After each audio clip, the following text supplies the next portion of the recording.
Podcast. Looking for the God story and news of the day. My Michelle Live News and Views. Here's Michelle. Hey, thank you, big voice guy.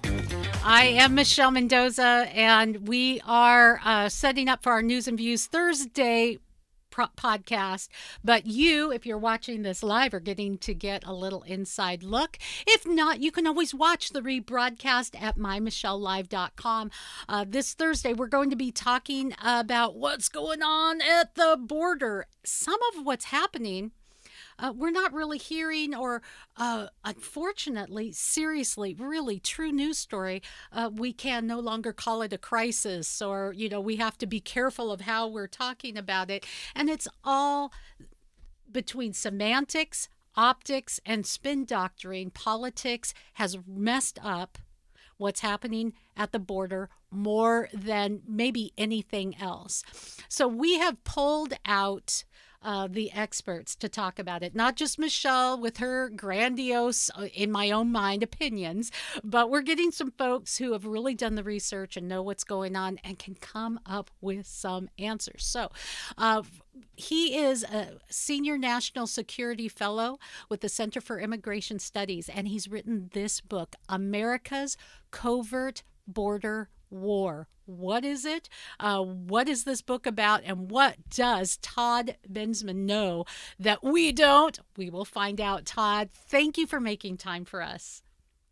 Thank you for having me. Appreciate it. Are you kidding me? You fit us in. You have all of these interviews and so much stuff that you're doing. Everybody wants to talk about this hot new book, America's Covert Border War. And yet you're like, oh, yeah, okay, I'll squeeze you in, Michelle. You made my day. Thank you. Thank you. No, thank you. Todd, there's a lot happening down at the border. There is positioning, there's problems with Mexico saying, well, you want us to take people, we just can't afford it, pay us. We have issues dealing with COVID, we have human trafficking, we have the problem with cartels that are getting more money and power. We know a lot of this, but at the heart of it, we also have a lot of folks who are caught in the middle, who really believe that there's an open border here and the American dream is waiting for them. They're real life people that matter. Somewhere in the midst of this, we are missing the real battle and the real problems. So you've done some research on this. Educate me. I need it. Okay, well, first of all, if you just look at the apprehension numbers and also numbers for what we call getaways, people that were not apprehended but can be reasonably presumed to have gotten through, and look at the historical data and the trend lines, we are definitely in historic territory. Okay. So whether do you want to call that historic territory or a crisis, full-blown crisis? No, we can't do that anymore. I'm sorry. It's not Okay. allowed, apparently. Yeah, It's been crisis. The word crisis apparently has been canceled. So we'll call it what we want here on the program today. What would you call it? I would call it a full-blown crisis. We had 100,000 migrants cross in a single 4-week period in February. And it looks like we're going to have a really banner month of March. Probably going to be, somewhere in the 140, 150 range. April will be higher. The trajectory has gone from the day of the inauguration straight up like this. Not any end in sight. The reason for this, and I just returned from Mexico. It's not my first trip to Mexico. Okay. I like to actually interview the immigrants and find out what they're thinking and why they did what they did. Wonderful. I'm so curious. Yeah. Well, I'll just give you one anecdote that describes everything that I experience when I talk to the migrants. I always ask them. I had a group of 6 Central Americans in the town of Piedras Negras, which is right across from Eagle Pass, Texas. And I said, all of you who decided to come now in your lives to make this big trip now. If you did that because of something that Joe Biden said or did, raise your hand. And all six of them, seven of them just went immediately like this. And I videotaped it. Oh. I have that on video.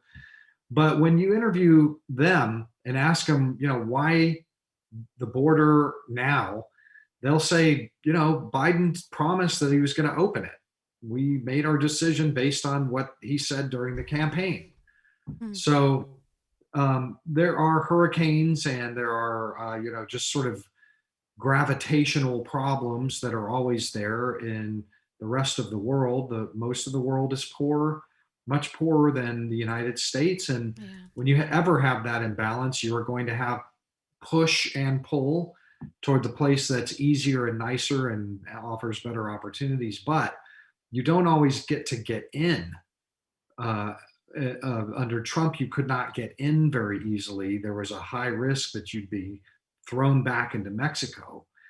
But under the Biden campaign promises, and then his very first opening, the very first things he did, I never met a migrant that did not have a cell phone that was fully connected to social media and the news, and could get at their fingertips, who didn't hear what was happening in the United States and making decisions based on it. So they're coming because of that, and they're getting in because of that. And when they get in, they telegraph it back down the line, hey, we're getting in, and those people come. And it's just a self-propelling thing. And that's what we're in. We're in Yeah, that we right are. now. That's a crisis. And as I said, we can talk the politics, but we are dealing with people, whether they're breaking the law coming into the nation, or you have the view set on the other side that we need to just have open borders and love people, but these very real people are being subject to abuse from the cartels. They're never getting free. They're paying off the cartels for years to come at risk of life and limb of themselves and their family members. They are risking their lives and going across the border, sometimes crossing the Rio Grande. They are coming into the country and then not getting that promise of the American dream that they were hoping for, many of them being sold into as sex slaves in human trafficking, or having to be utilized for drug trafficking and arms trafficking. I mean, we're not protecting them when we're doing it this way. And there it is. Michelle's opinion had to just come blaring out, but that's my biggest concern. And now we're seeing that a lot of folks aren't being screened well, and here we're in the middle of a pandemic that we're all living in fear and shut down from, and now we're seeing that these migrants are often just put on planes without a proper documentation, where I need to be, screened up and down, pat searched. I have to have my documentation. They're just getting on planes and buses and being bused to differing places around the country. What's up with that story? Well, there are a couple of categories of immigrants that are being allowed to stay after they illegally enter. Those would be family units, parents with children, and also children are just under the age of 18. Most of them are actually teenagers who cross on their own or separate from their parents.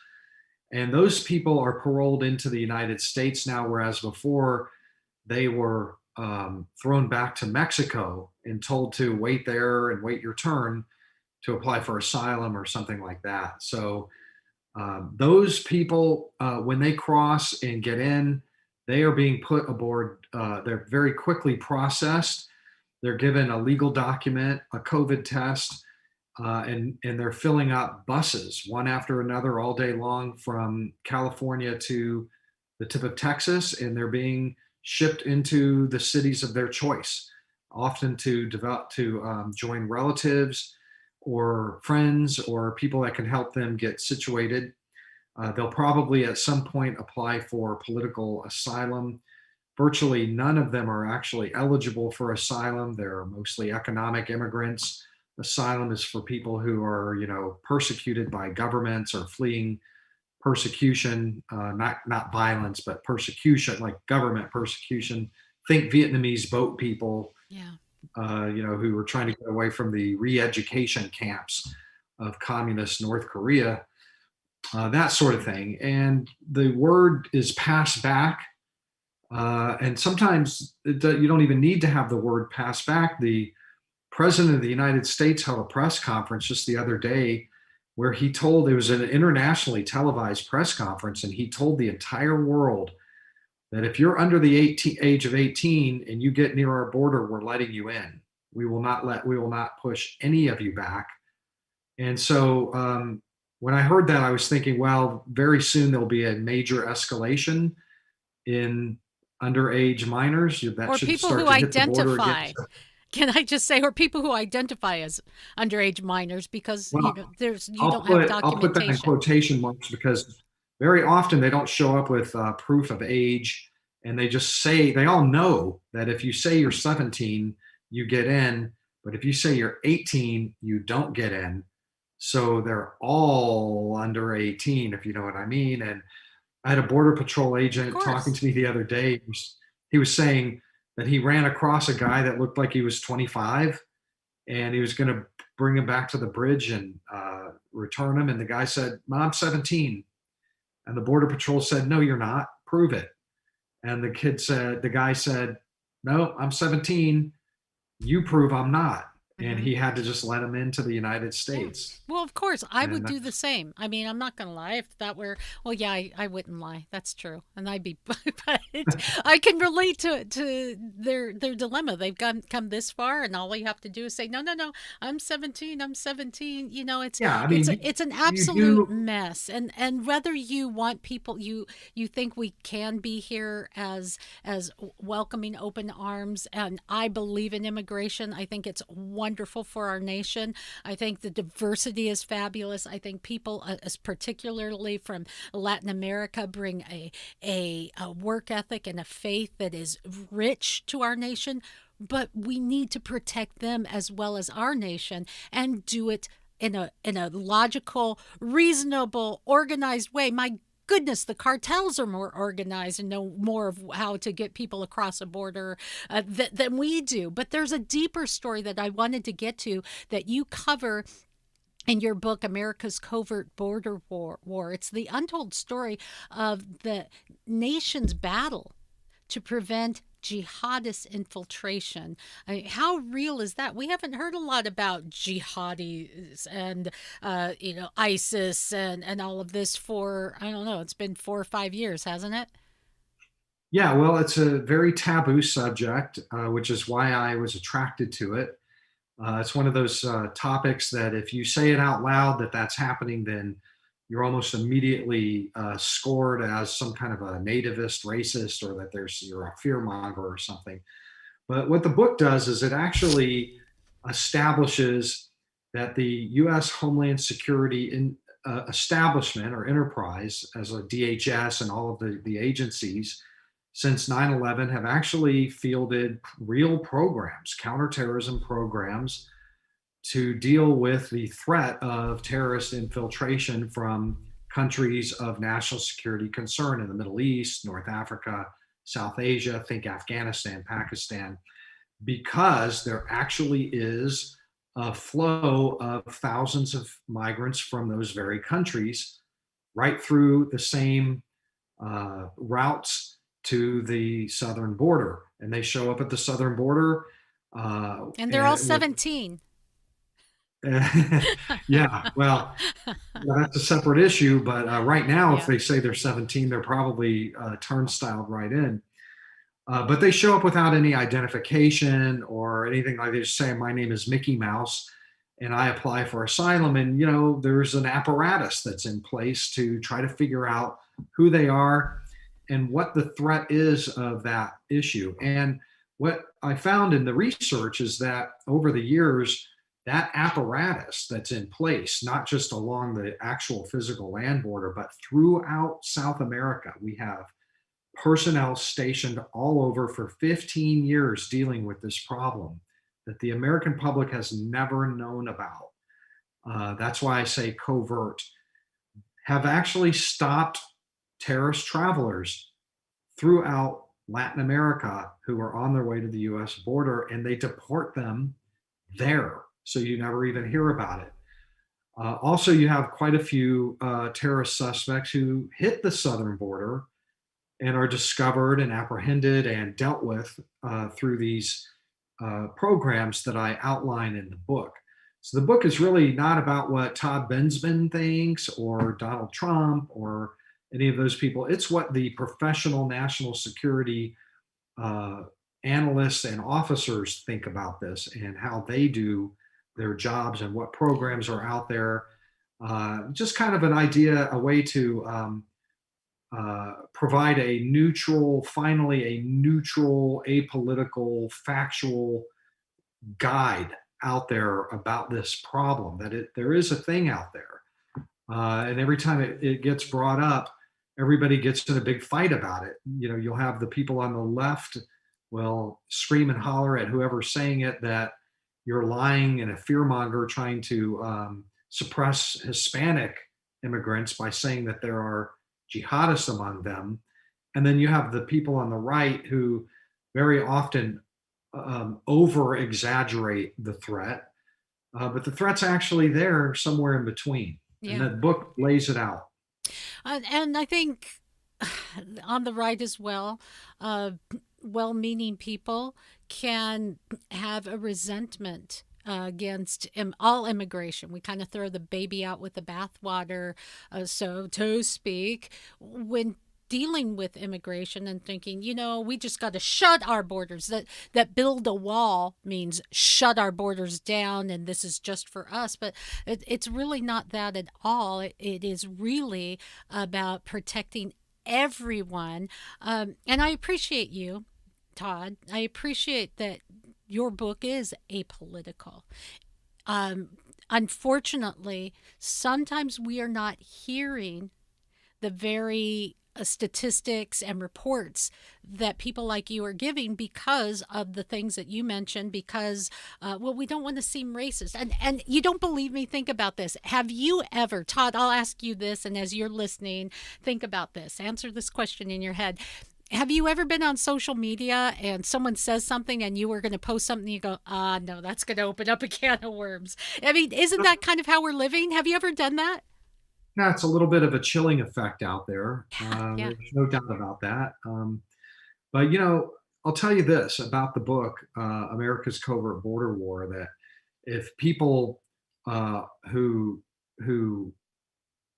claim that this is not a real threat, that these aren't real programs, that the government doesn't really have professional staff all over Latin America working on this problem, denialists were to actually read the book, they would find that Democratic administrations were very involved in this, that they supported what was happening.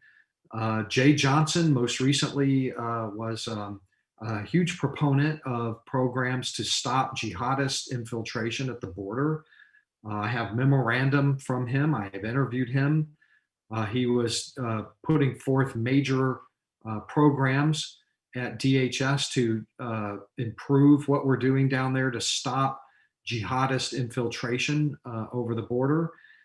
He was a Democratic appointee. Just a week and a half ago, the new DHS Secretary, Alejandro Mayorkas, was sitting in front of a panel, Homeland Security Committee, and he was asked, what about terrorists crossing the border? And he said, we have terrorist suspects who are on the watch list cross the border this year, last year, and the year before, and so forth and so on, he said. And we have programs in place to deal with that. Architecture is what he said. And we have multi-layered defenses to deal with that infiltration problem, and it has worked. That's a Democratic nominee of Joe Biden saying, acknowledging that that it's real, just like Donald Trump said. So when you have Alejandro Mayorkas and Donald Trump saying the same thing, you have a neutral, apolitical problem, and Jay Johnson too, to deal with. And I would just urge people on both sides to read the book if you Okay. don't believe Could you it. give us some insight? And there's no way we could get into all of the tasty tidbits that are in your book and all of the information, but you talk about this covert war, meaning that, yeah, most of us don't know about it. We're caught out here with the silly debate that's going on. We're not really hearing some of what's really happening, the people who are fighting this battle. What are some of the headlines that we're not hearing? Well, for example, last week, I think it was the week before last, the House Minority Leader Kevin McCarthy led a delegation to New Mexico to the border, and while he was there were border patrol agents who told them that they had just caught 3 Yemenis crossing the border who were on the terror watch list. Hmm. He dutifully, he had never heard that this kind of thing was happening. He was surprised. He held a press conference and he talked about that. And of course, everybody jumped down his throat about it. There were stories in the Washington Post. He's a liar. It's fear mongering again.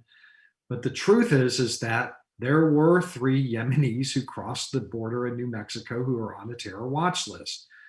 And it's just like Alejandro Mayorkas said, that they are not the only ones that get caught who are on the terror watch list at the border. We have had, the book lays out a long succession of people who had derogatory terrorism intelligence associated with them from the very beginning of these programs after 9/11. For example, one of them, and one of the earliest examples in the book, happened in 2002, a few months after 9/11, and it was an Al Qaeda Afghan who was caught in Mexico. His name was Fida Ahmed, and he was apprehended by the Mexicans and with another jihadist who had been smuggled there by a jihadist linked smuggling organization.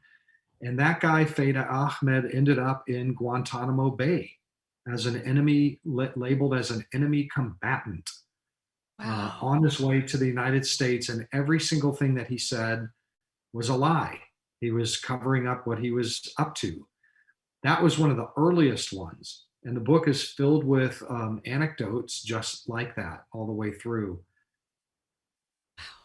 I'm really blown away. Your research is astounding, and the information, Todd, is something that we all really need to be made aware of. Not just the information that we can get from someone in social media, which is great. Share that information.